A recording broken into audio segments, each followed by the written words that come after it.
el objetivo académico, pero luego hay otro objetivo, que es, aprovechando que están algunas autoridades aquí del hospital, solicitar que se considere la instauración de la cirugía cardíaca y la remodelación vamos a decir, la modernización de la sala de cateterismo cardíaco, sobre todo para contar con recursos para hacer reserva de flujo fraccional, que en estos momentos está cambiando mucho el intervencionismo coronario. Entonces quiero hablar un poco sobre el tema. Este es parte del equipo con que trabajamos de manera habitual, un equipo maravilloso que realmente pues, ha conseguido desarrollar la cardiología invasiva en el hospital. Y el tema del síndrome coronario, sobre todo en la enfermedad coronaria severa, es difícil valorar qué es realmente severo, porque este síndrome habitualmente tiene un periodo en que es silencioso, pero luego aún puede desarrollarse en síndromes agudos como infarto del miocardio, angina inestable y muerte súbita. Entonces hay algunos conceptos básicos que tenemos que entender para comprender cuándo un síndrome de estos es severo o cuándo no es severo. Nosotros hablamos en la circulación coronaria de 3 vasos coronarios. La coronaria derecha, que es esta que está acá, en esta foto, la coronaria izquierda, que es esta que está acá.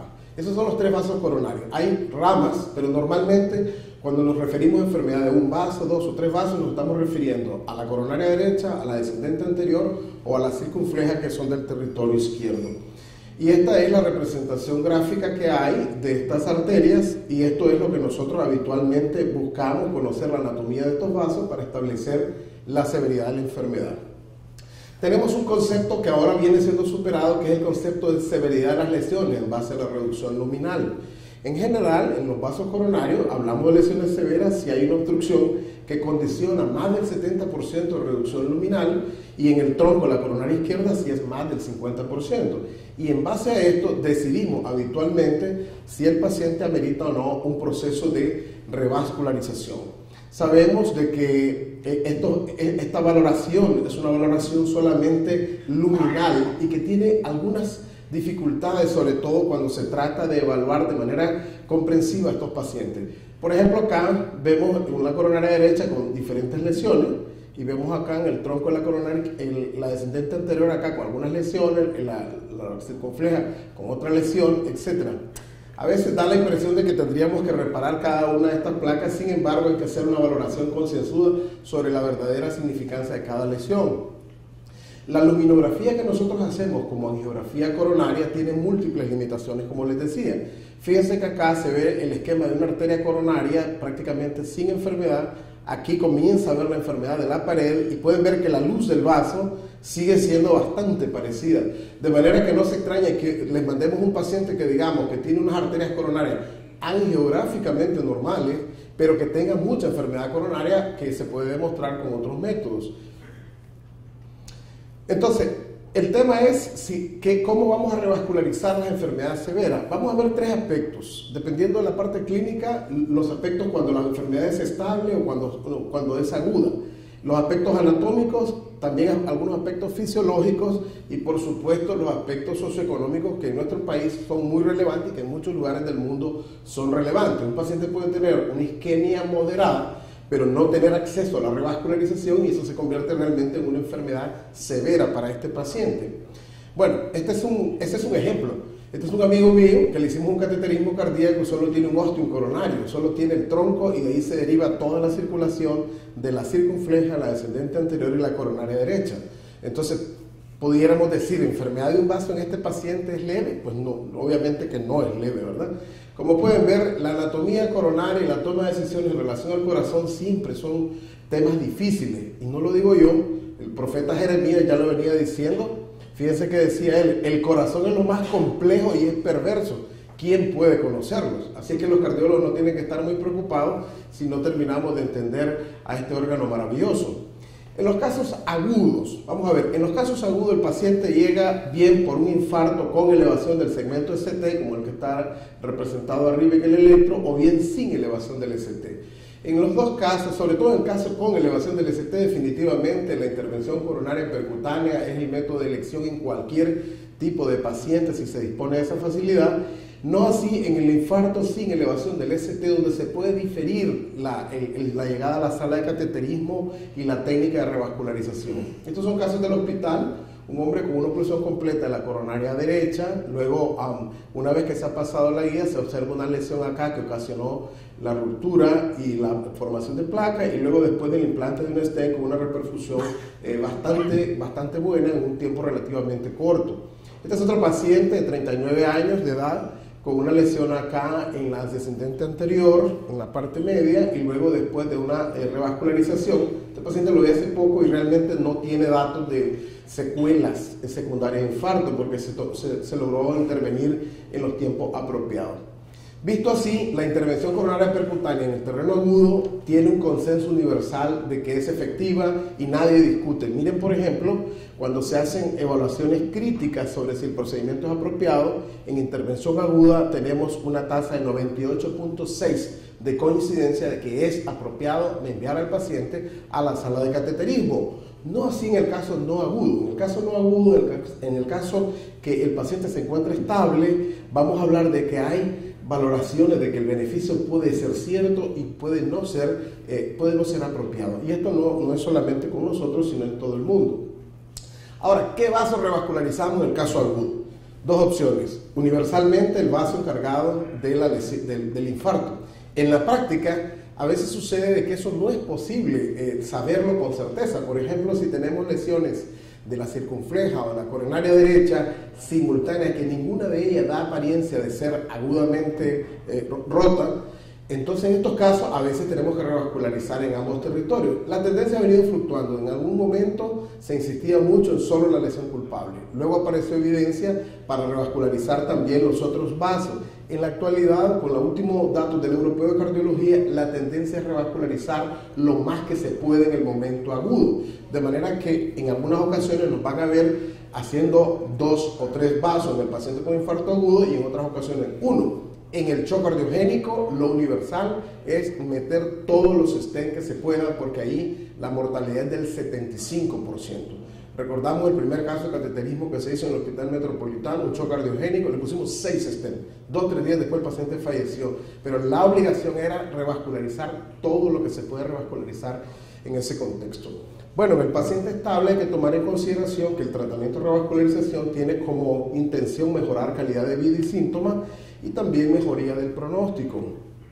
Hay mucho revuelo, y incluso en la comunidad de cardiólogos hay mucho sentimiento de que si el paciente está muy estable con tratamiento médico, de acuerdo a algunos estudios recientes, puede irle bien. Hay que tomar en consideración algunas cosas. En primer lugar, cuando se habla de isquemia miocárdica, se tiene que tomar en cuenta el porcentaje de isquemia miocárdica. Los pacientes que tienen un porcentaje alto de isquemia miocárdica pueden tener una mortalidad relativamente alta, como es 5.4% en 1.9 años. Es decir, esto yo no lo veo realmente como algo estable o benigno. En otras palabras, si usted va a decidir tener un paciente con enfermedad coronaria estable y manejarlo de forma médica, que está muy bien y muy aceptado, pero hay que tener cuidado de evaluar bien el grado de isquemia. Si este grado de isquemia es muy alto, las posibilidades de fallecimiento o de complicaciones de estos pacientes también es muy alta, y hay que hablarlo con ellos, ¿no? Se ha visto que en los pacientes que son revascularizados se reducen su mortalidad, bien tengan un vaso, 2 vasos o 3 vasos. Y esto es en estudios donde los pacientes originalmente no tenían conocimiento de la enfermedad coronaria, y esta se detectó mediante tomografía.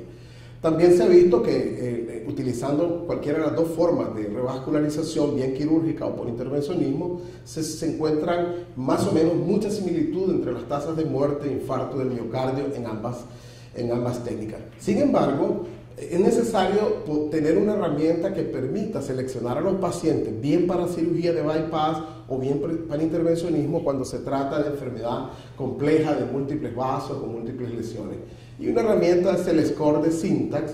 En el score de Syntax lo que se toma en consideración son aspectos anatómicos como la presencia de trombo, calcificación, dominancia de la lesión, ubicación, extensión, etc. Y esto se puede bajar de internet y tener una aplicación en el teléfono o en el iPad para poderlo hacer de manera offline, y de esa manera podemos decidir si el paciente hace un score alto, va a ir hacia cirugía de bypass o se va a favorecer esta terapia, y si el score es bajo puede ir intervencionismo, incluso en algunos casos terapia médica. Eso es parte de lo que es el SYNTAX. Vean acá por ejemplo un SYNTAX de 21 y un score SYNTAX de 52. Aquí hay lesiones más complejas con calcificaciones, algunas con presencia de trombo, lo que aumenta el score. Entre más alto el score, de manera general, vamos a tener tendencia hacia bypass, y el punto de corte está alrededor de 33. Pacientes que tengan más de 33 puntos o igual a 33 puntos, se favorece bypass. Pacientes que tengan menos de 22 puntos, se favorece el intervencionismo coronario. Decíamos también que teníamos que tomar en consideración el número de vasos. Lesiones así como estas son lesiones discretas que son relativamente sencillas de corregir por vía percutánea. Cuando se le preguntan a los pacientes, también los pacientes están absolutamente de acuerdo en que se le haga por vía percutánea, de manera que en tratamiento de enfermedad de un vaso, exceptuando el tronco, hay un consenso universal. El intervencionismo coronario es superior o es la primera opción en todos los pacientes en relación a bypass. Vean acá, tenemos un paciente que tiene múltiples lesiones coronarias. Aquí tenemos en el territorio izquierdo, en el territorio de la derecha, prácticamente ahí hay 6 lesiones coronarias, pero cuando se hace una evaluación comprensiva solamente se encuentra que tiene 3 lesiones que ameritan tratamiento percutáneo. Y esto ¿por qué se los refrendo y por qué se los insisto? Bueno, a veces los colegas nuestros cardiólogos que nos envían los pacientes y con los cuales trabajamos muy bien, les gustaría que hiciéramos algo como esto en las coronarias. Miren, está acá y aquí sería una revascularización completa, es decir, como una plastía completa de las coronarias. No es posible hacerlo la mayoría de las veces. Tenemos que seleccionar las lesiones que están produciendo más isquemia desde un punto de vista relevante. Pero miren, sucede lo siguiente: tenemos guías de conducta, cómo actuar en una intervención coronaria percutánea, pero esas guías desafortunadamente van muy lentas, son parecidas a la tortuga, estas guías. Y tenemos el conocimiento científico que es muy ágil, que es muy rápido, que es muy parecido acá al conejo. Entonces, es difícil porque de repente algún colega se lanza a lo que el último estudio acaba de demostrar, y entonces él va siguiendo al conejo, pero de repente otro colega está con la tortuga, con lo que la guía dice. Entonces se ha intentado crear un punto intermedio, que son recomendaciones que van como un poco más rápidas, y las han denominado criterios de adecuación. Estas son refrendadas por organizaciones en el área de cardiología de las de mayor prestigio que hay en el mundo, y se encargan de crear como un consenso transitorio que va a unir lo mejor de la guía y la evidencia científica para hacer una recomendación y que la gente no esté tirando por un lado o por el otro. Entonces, las actuales, que fueron en el 2012, miren cómo ubica los procesos de las indicaciones de revascularización, confrontando bypass contra intervencionismo coronario percutáneo. Tenemos que decir que el bypass, bueno, tiene una nota de 100, siempre y cuando se trate más de un vaso. Fíjense bien, un vaso no hay consideración, eso es para resolverlo con stent, un vaso. De hecho, ni se menciona aquí la posibilidad de un vaso. A partir de 2 vasos y dependiendo de la complejidad de la anatomía coronaria, el grado de isquemia, vamos a tener condiciones como la siguiente, que es muy importante que las conozcan. Un paciente que tenga enfermedad de 2 vasos con una estenosis de la descendente anterior proximal, bien puede ir a bypass, si él lo quiere, o bien puede hacerse intervencionismo percutáneo con el mismo nivel de recomendación A. Un paciente que tenga 3 vasos, pero que tenga estenosis focales, como algunas que les mostré, igual, va lo mismo llevarlo a bypass, va lo mismo hacer intervencionismo percutáneo. Aquí en esto nosotros tenemos ventaja porque el paciente casi siempre prefiere ir a la intervencionismo percutáneo. Ahora, ¿qué pasa cuando hay 3 vasos con un grado importante de isquemia, o cuando hay lesiones difusas múltiples, o cuando hay algunas oclusiones totales, o el score de SYNTAX es alto? Aquí definitivamente bypass está totalmente aprobado, pero se puede hacer intervencionismo coronario percutáneo, aunque el beneficio no está todavía muy claro, pero no dice que no se debe hacer. O sea, de hecho nosotros tenemos que asumirlo porque en el hospital no tenemos cirugía de bypass, entonces ni siquiera podemos ir a discutir con un team. En la estenosis aislada del tronco, igual, va bien para cirugía, pero también se puede hacer intervencionismo, igual que la estenosis que tiene algún grado de compromiso isquémico por otro vaso. Miren dónde hay definitivamente una I, es decir, donde no nos dejan a los intervencionistas revascularizar, no nos recomiendan revascularizar. En estenosis del tronco, pero que tenga además enfermedad coronaria importante, como sea 3 vasos, un score de Syntax alto u oclusión total de las coronarias. Ejemplo, esta paciente de esta semana, hicimos en el hospital.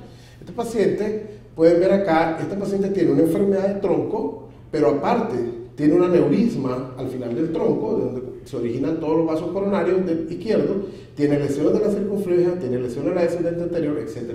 Este paciente definitivamente está en este grupo y este paciente lo mandamos con su médico para que lo busque cómo operar, porque este sí es el típico paciente que nosotros no está recomendado que intervengamos. El resto, como pueden ver, o está absolutamente recomendado o está recomendado de alguna forma. Ahora, desde el punto de vista de revascularizar según isquemia, que es lo más inteligente, sabemos que entre más isquemia hay más mortalidad. Sabemos que también la sobrevida está íntimamente relacionada con el grado de isquemia, pero también sabemos que nosotros, como decíamos a veces, como hemos dicho, nosotros como angiograferos, me gusta más que lo de fontanero coronario, nosotros como angiograferos tenemos la capacidad apenas de poder acercarnos a un 70% de discernir si hay isquemia significativa. Fíjense bien, 70%. Aquí estamos nosotros. De manera que no nos piden milagros. Si alguna vez nos equivocamos con una lesión, bueno, 70% es lo que tenemos nosotros nada más. Pero el FFR, que es la reserva de flujo fraccional, identifica más del 93%. Ahí está la otra petición a las autoridades del hospital, ¿verdad? Hay que hacer una inversioncita en esto. El FFR, ¿cómo se mide? Se mide de dos maneras. Se mide bien por vía invasiva utilizando una guía en la cual se atraviesa por la lesión coronaria y se establece la presión distal de la lesión entre la presión proximal que está en el catéter guía. Hice una simple relación, se hace durante hiperemia máxima con inyección de adenosina y vamos a obtener esta escala de valores. 0.8 va a ser el punto de corte, abajo va a ser isquemia, arriba va a ser no isquemia. Y eso, de esa manera nosotros podemos establecer si la lesión, aunque geográficamente nos parezca una cosa, qué significado hemodinámico tiene. Fíjense qué interesante, nosotros establecemos severidad a partir de lesiones de un 70% y el índice debajo del 0.8. Entonces, esto es lo que nosotros creemos valorar. Fíjense bien, cuando vemos lesiones del 70%, les decimos que es severa desde el punto de vista angiográfico, estamos también asumiendo que va a ser severa desde el punto de vista fisiológico o hemodinámico. Pero ojo, hay lesiones que son del 50% y que tienen un significado hemodinámico de isquemia severa. Y hay lesiones del 60%. Y también hay lesiones arriba del 70% que no van a producir un impacto isquémico en el miocardio. Miren qué relevante que es esto, porque recientemente nos pasó algo interesante. Hicimos un paciente a la cual le encontramos una enfermedad de tronco en la angiografía y esta paciente se le recomendó cirugía, pero consiguió ir a Colombia que le hicieran un nuevo cateterismo y los colegas de Colombia nos mandaron el estudio mostrando que la paciente no tenía enfermedad de tronco. Entonces mi primera pregunta fue, ¿le hicieron reserva de flujo fraccional? Que no lo tenemos. No, hicieron angiografía. De manera que ahorita es sumamente importante contar con la reserva de flujo fraccional para corregir el sesgo angiográfico que existe al valorar las lesiones coronarias. De lo contrario, vamos a seguir haciéndolas como las hacíamos hace 12 años. Esto ya ha evolucionado de una manera tremenda. Y esta, para que sea un poco más favorable para el hospital, la opción no necesita ser invasiva. Puede hacerse con el tomógrafo de 128 cortes. Con un software especial es posible establecer la severidad de una enfermedad coronaria no solo desde el punto de vista de imagen, sino también medir la reserva de flujo fraccional. Y exactamente igual como si se hiciera en cateterismo cardíaco, con la ventaja que no vamos a utilizar un procedimiento invasivo, no usamos adenosina, no gastamos guía, es mucho más barato y dirige mejor la revascularización. Estos son ejemplos donde se ha comparado vía la medición invasiva y la medición tomográfica y es exactamente igual, no hay ninguna variante, de manera que no nos molestamos si esto va a la sala de imagenología y no viene a la sala de cateterismo, da igual. ¿Qué sucede cuando usamos reserva de flujo fraccional? Bueno, los pacientes van a ser recolocados. Fíjense, por ejemplo, en estos pacientes que tienen score de Syntax, y entonces van a ver estos que tienen el score más alto, de 32%, ahora pasan acá a score solamente un 19%, utilizando la reserva de flujo fraccional. Es decir, algunos se salvan de la cuchilla o se salvan del cateterismo. Fíjense cómo se cambia la identificación de lesiones. Podemos decir, estos pacientes que tenían enfermedad de 3 vasos son pasados a una nueva escala en el momento que se le hace reserva de flujo fraccional.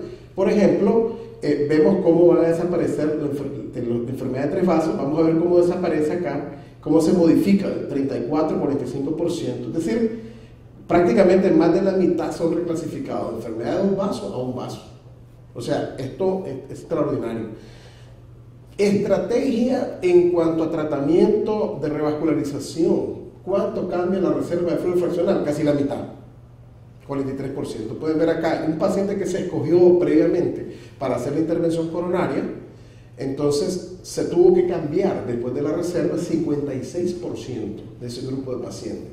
Pacientes que iban a bypass, que estaban listos, preparados para ir a bypass, 51% tuvo que cambiar, ya no fue a bypass, se dedicó a intervencionismo, se derivó de intervencionismo, tratamiento médico. Entonces estamos hablando que el hospital que lleva la punta en muchas áreas de tecnología médica debe asumir este reto para convertirse en el primer laboratorio en Nicaragua que puede ofrecer esa distinción, esa diferencia al momento de hacer la evaluación de los pacientes coronarios que se van a revascularizar. En conclusión, en los síndromes coronarios agudos, la intervención percutánea es el método de revascularización de elección, ¿estamos claros? Los bypasses de urgencia son realmente anecdóticos, solo se usan en algunas complicaciones mecánicas que son muy poco comunes. La intervención coronaria percutánea es una estrategia ideal para la revascularización en la mayor parte de los escenarios del paciente estable. El bypass suele ser mejor en ciertas anatomías más complejas, como hemos visto. La angiografía coronaria y la medición de la FFR ofrecen una valoración más completa de la isquemia miocárdica y permite reclasificar los pacientes para adecuar estrategias de revascularización y reducir los costos.